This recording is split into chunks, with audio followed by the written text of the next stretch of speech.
This is a reading of a book called By the Light, written by Caldwell de Rowan.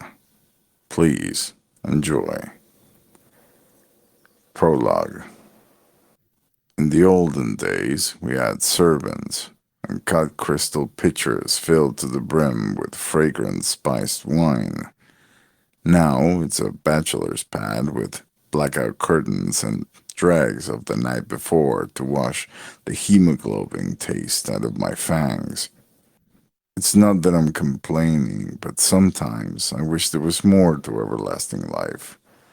Life alone is just not enough for me anymore.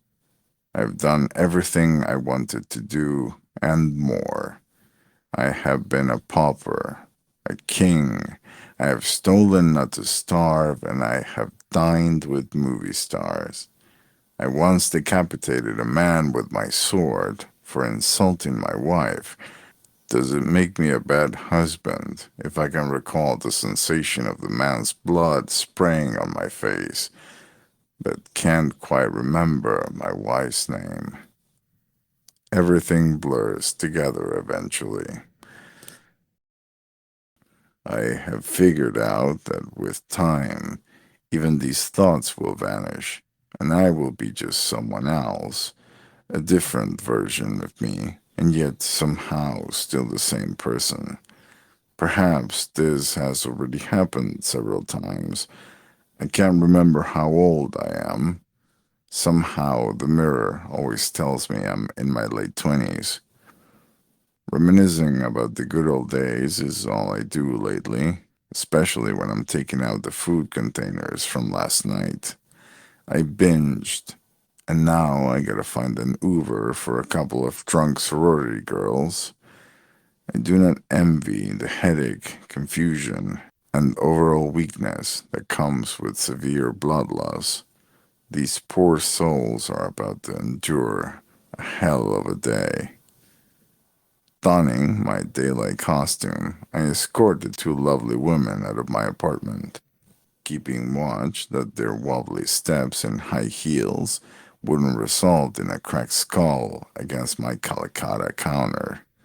Though, in the back of my mind, I kept wondering how it would feel to lick their supple, alcohol rich blood right off the creamy white marble, with veins of bold gray and gold. While it's not necessarily true that vampires burst into flames under direct sunlight, we do experience tremendous discomfort. Thankfully, some Austrian fella invented a nifty cream that makes it possible for us to go under bright and sometimes merciless New York sunlight. The rest of the outfit includes a UV blocking umbrella and a pair of stylish shades. We are myth makers, us vampires. We used to do it for our own benefit. If you ever had to survive on the disease riddled blood of medieval peasants, you too would suggest that garlic could scare away evil bloodsuckers that move in the dead of night. Some things were overly exaggerated. Wooden stakes through the heart are lethal, but that is true for most creatures that possess a heart. The same happened with needing to be invited in. What better way to give the rabble a sense of comfort and avoid onlookers when taking a moonlight stroll than to assure them that we needed their permission to enter their homes, that their loved ones would be safe if they just stayed inside? Crosses are another myth. God himself couldn't save a tasty damsel if I needed to feed. And you think a small piece of unsharpened wood can? Please. We made the night our own, and it was marvelous. Now everything is bright. Every nook and cranny is surveilled by cameras, and cell phones track everyone everywhere. So you can't go around and drink your fill as you please, getting shot anywhere but the head or heart. Well, not fatal. Hurts like being on the rack for a weekend. So, what to do if you're an old, old soul in dire need of a snack and really don't want to wake up to a rifle barrel pressed against your nose or your place being burnt down by concerned neighbors?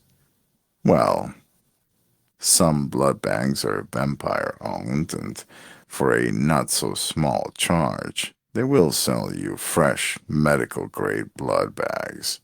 That's what we call the vegan vampire diet.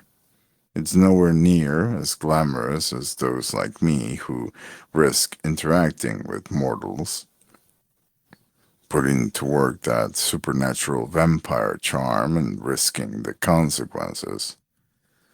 I have nothing against those who pay for their food. Lord knows I've done it once or twice in my time of need, but it's just not the same. Like drinking Coke out of a plastic bottle instead of the glass one. I can't describe it to you, but it does taste different.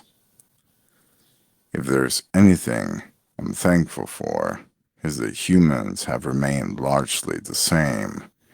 A few smiles here, a few glances there, and a little delicate control of my supernatural pheromones. And most women, and some men, would find their way to my bed after a minute of conversation.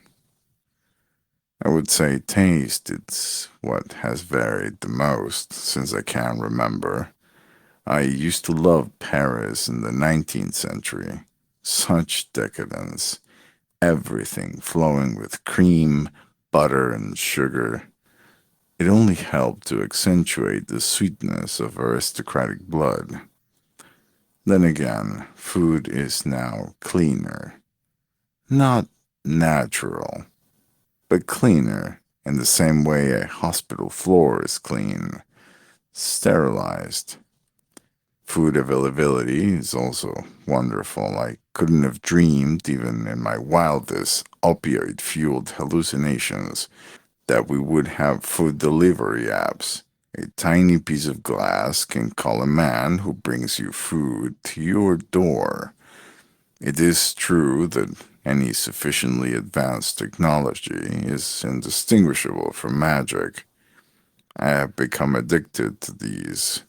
Tinder, Bumble, Hinge, mixed with a healthy dose of Uber and Lyft. It's enough to make a grown vampire cry it out of joy.